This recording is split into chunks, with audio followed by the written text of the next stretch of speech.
નમસ્કાર, મારી શાળા KKBS ચેનલમાં આપ સૌનું હાર્દિક સ્વાગત છે. ધોરણ 9 વિષય સાવી અને એમાં નાગરિક પાઠ 9 જે ચાલી રહ્યો છે એ હક્કો અને આપણી ફરજો જે છે એના વિશે આપણે પાછળના જે બે ભાગ જોયા એની અંદર વાત કરી ગયા છીએ. આજે આપણે રાજ્ય નીતિના માર્ગદર્શક સિદ્ધાંતો આ વિશે વાત કરવાની છે. તો રાજ્ય નીતિના માર્ગદર્શક સિદ્ધાંતોનો સમાવેશ બંધારણના ચોથા ભાગની અંદર કરવામાં આવ્યો છે અને એ આપણી માટે ખૂબ બંધારણને જ્યારે આપણે બરાબર અભ્યાસ કરીએ એટલે બંધારણ વિશેનો પણ આપણને ખ્યાલ આવે ને એ એટલા માટે જરૂરી છે કે જેટલા આપણા હક્કો છે એટલી ફરજો છે એટલા જ જે કાંઈ સિદ્ધાંતો છે રાજ્ય નીતિના આપણને માર્ગદર્શન આપતા એનું પણ એટલું જ મહત્વ છે. તો આ માર્ગદર્શન સિદ્ધાંતોનો ઉદ્દેશ વર્તમાન અને ભાવિ એટલે કે ભવિષ્યના કેન્દ્ર અને રાજ્ય સરકારોને જુદા જુદા નીતિ વિષયક જે ક્ષેત્રો છે એની અંદર કઈ કઈ નીતિઓ ઘડવી એ સંબંધે માર્ગદર્શન આપવાનો મૂળ ઉદ્દેશ રહ્યો છે, હેતુ રહ્યો છે. આ સિદ્ધાંતો માર્ગદર્શક છે. એનો અમલ કરવા રાજ્ય સરકારો બંધાયેલી નથી, પણ આને સમજવા જેવું છે. પરંતુ નીતિ ઘડતરમાં આ સિદ્ધાંતોને કેન્દ્રમાં રાખીને નીતિઓ ઘડવાની અને સાથે સાથે તેનો અમલ કરવાની રાજ્યની જે નૈતિક ફરજ છે તે આ સાથે જોડાયેલી છે. એટલે ક્યાંક ને ક્યાંક તો એ વસ્તુઓની ખૂબ અગત્યની છે, એ જોડાયેલી છે. આ સિદ્ધાંતોનો સૌથી મહત્વનો ઉદ્દેશ એ છે કે તમામને રાજકીય, સામાજિક તેમજ આર્થિક ન્યાય મળી રહે તેવી સમાજ રચનાની સ્થાપના કરવાનો રહ્યો છે. રાજ્યના ઉદ્દેશો અને સાથે સાથે ધ્યેયોની પૂર્તિ માટે રાજ્યની નીતિ ઘડતરની અંદર દિશા સૂચન આપવાનો હેતુ રહ્યો છે અને એ રીતે ન્યાયતંત્ર દ્વારા આ સિદ્ધાંતોનો અમલ કરવાની જોગવાઈ બંધારણની અંદર નથી. આ મૂળભૂત આપણે જેમ કહીએ છીએ ને મૂળભૂત ફરજો, મૂળભૂત હક્કો એની જેવી જ છે. આ મૂળભૂત સિદ્ધાંતોથી આપણને કોઈ કાનૂની એટલે કે કાયદાકીય અધિકારો પ્રાપ્ત થતા નથી કે પછી તેનાથી કોઈ આપણને કાનૂની પીઠબળ પ્રાપ્ત થતું નથી, અથવા તો એમ પણ કહી શકીએ કે કાનૂની ઉપાયો પ્રાપ્ત થતા નથી. તેમ છતાં રાજ્યના કાયદાઓ ઘડતી વખતે તથા તેના સંચાલનની અંદર જે પાયાના છે સિદ્ધાંતો એ કેટલાક હક્કોનો સમાવેશ બંધારણની અંદર મૂળભૂત હક્કોની અંદર સમાવેશ કર્યો છે. તે તત્કાળ આપી શકાય તેવા હતા, પરંતુ બીજા ઘણા જ જે હક્કો છે એનો સમાવેશ રાજ્ય નીતિના માર્ગદર્શક સિદ્ધાંતોની અંદર કરવામાં આવ્યો છે. જેમ જેમ રાજ્ય વ્યવસ્થા સદ્ધર અને મજબૂત બનતી જાય તેમ તેમ ભવિષ્યની અંદર આ હક્કો આપતા જવાનો વિચાર બંધારણ સભાનો હતો અને એ રીતે ડોક્ટર બાબા સાહેબ આંબેડકરે તેનું મહત્વ દર્શાવતા તેને દેશના શાસનના તેઓ પાયારૂપ સિદ્ધાંતો છે એવું જણાવ્યું હતું. તો આપણા બંધારણની અંદર રાજકીય લોકશાહી સ્થાપવાનો આપણે પ્રયાસ કર્યો છે, પરંતુ સામાજિક અને આર્થિક લોકશાહીની સ્થાપના વિના રાજકીય લોકશાહી અધૂરી છે અથવા તો પૂર્ણ થતી નથી. તો આ માર્ગદર્શક સિદ્ધાંતોને વિવિધ વિભાગોની અંદર દર્શાવીને જાણકારી આપણે વિગતે મેળવીશું. તો પહેલું છે આર્થિક નીતિઓ સંદર્ભે સિદ્ધાંતો. આર્થિક નીતિઓના ઘડતરની અંદર ઘણા મહત્વના સિદ્ધાંતોનો સમાવેશ કરવામાં આવ્યો છે. એ પણ હકીકત છે અને જેને આપણે નીચે મુજબ સમજી શકીએ. તો એમાં એક છે સૌ નાગરિકોનું મહત્તમ કલ્યાણ અને સાથે સાથે શ્રેય સધાય એ રીતે સમાજની અંદર ભૌતિક સંસાધનોની માલિકી અને અંકુશનું વિતરણ કરવું.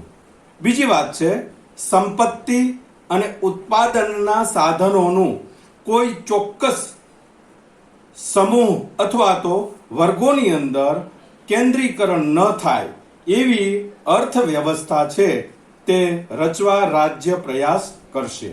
ત્રીજી વાત છે પુરુષો અને સ્ત્રીઓને સમાન કામ માટે સમાન વેતન મળે એવા રાજ્ય છે એ પ્રયાસ કરશે. ચોથી વાત છે કામના સ્થળે તમામ કામદારોનું આરોગ્ય જળવાઈ રહે તેવી માનવીય પરિસ્થિતિનું સર્જન કરવું અને સાથે સાથે સ્ત્રી પુરુષો તેમજ કુંબળી વયના બાળકોનું આર્થિક મજદૂરીના કારણે આરોગ્ય કથળે એવા કામ ધંધા અથવા તો બિન આરોગ્યપ્રદ સ્થળોએ જોખમી કાર્યો કરવા ન પડે. પાંચમી વાત છે ઔદ્યોગિક એકમોમાં સંચાલનની અંદર કામદારોની સહભાગીદારી માટે રાજ્ય પ્રયાસ કરશે. છઠ્ઠી વાત છે બાળકોને આર્થિક લાચારીના કારણે તેમનું કોઈ પણ પ્રકારે શોષણ ન થાય તથા તે સ્વસ્થ અને સ્વતંત્ર રીતે ગૌરવપ્રદ સ્થિતિની અંદર તંદુરસ્ત વિકાસ સાધે તે માટે જરૂરી તકો સવલતો ઊભી રાજ્ય સરકાર કરશે અથવા તો રાજ્યને કરવાની રહેશે અને એ કરવા માટે રાજ્ય ખાસ પગલાં પણ ભરશે. સાતમી વાત છે સ્ત્રીઓને પ્રસૂતિ સમયે જરૂરી જે કાંઈ રજાઓ છે તે તથા રાહત પૂરી પાડવામાં આવે. કામદાર રાજ્ય વીમા ધારો તદુપરાંત બોનસ ધારો સાથે સાથે પ્રસૂતિ રજાનો ધારો એટલે કે કાયદો તદુપરાંત ગ્રેજ્યુટી ધારો આ વગેરે કાયદાઓ માનવીય ધોરણે મળે તેવા ઉદ્દેશથી ઘડવામાં આવ્યા છે. આઠમી વાત છે કૃષિ અને પશુપાલનનો આધુનિક તેમજ વૈજ્ઞાનિક ધોરણે વિકાસ થાય તેવી વ્યવસ્થા કરવાનો પ્રયત્ન રાજ્ય કરશે.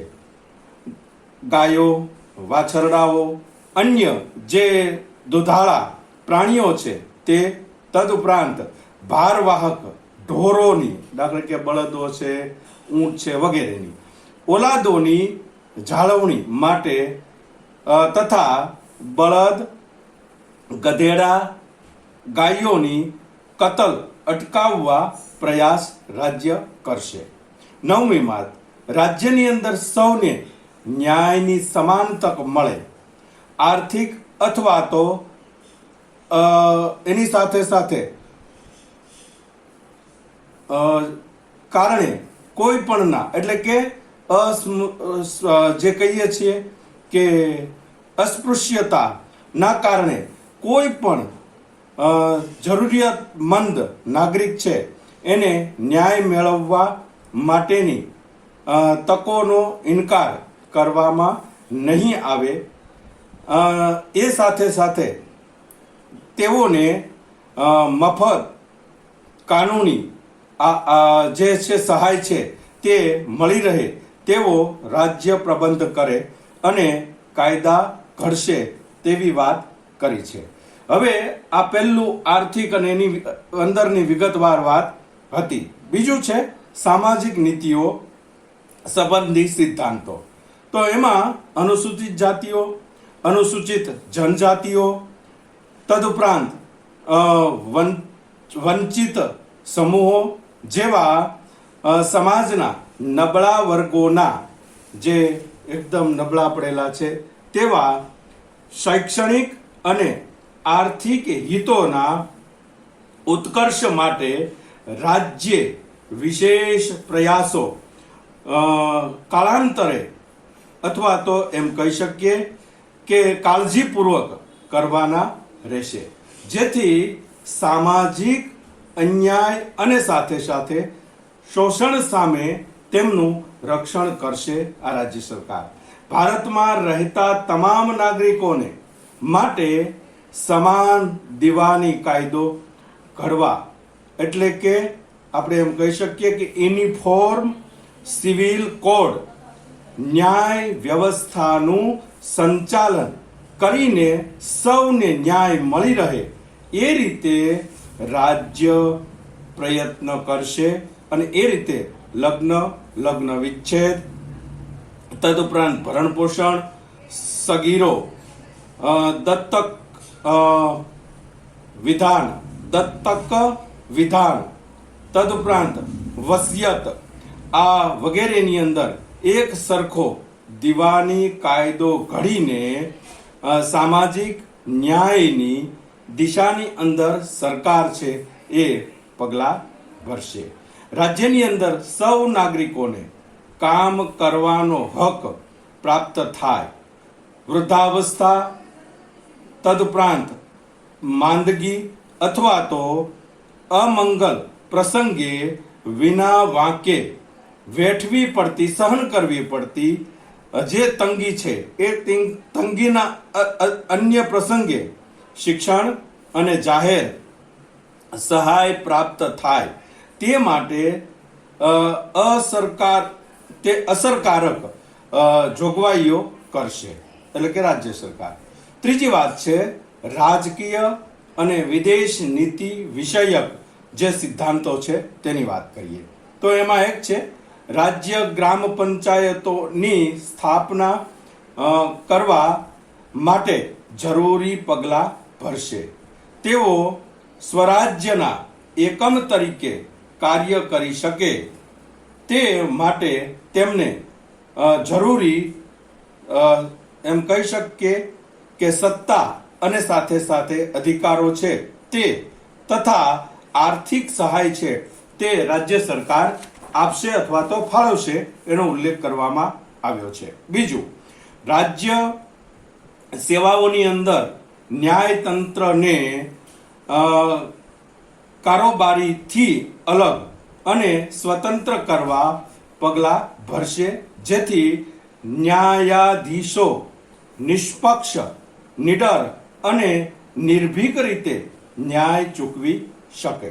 ત્રીજી વાત છે આંતરરાષ્ટ્રીય શાંતિ, સલામતી અને ઉન્નતિ માટે એટલે કે પ્રગતિ માટે રાષ્ટ્રો વચ્ચે ન્યાયી અને માનવતાપૂર્વકના સંબંધો જળવાવવા માટે આંતરરાષ્ટ્રીય કાયદાઓ અને સંધિઓને લગતી જે ફરજો છે તે પ્રત્યેનો આદર વધારવા અને સાથે સાથે આંતરરાષ્ટ્રીય માપદંડો તેમજ એની સાથે તકરારી જે પ્રશ્નો છે એનું લવાદ એટલે કે ટૂંકમાં જુરી દ્વારા શાંતિમય નિરાકરણ જે છે તે લાવવાનો પ્રયત્ન રાજ્ય કરશે અને એ બાબતોને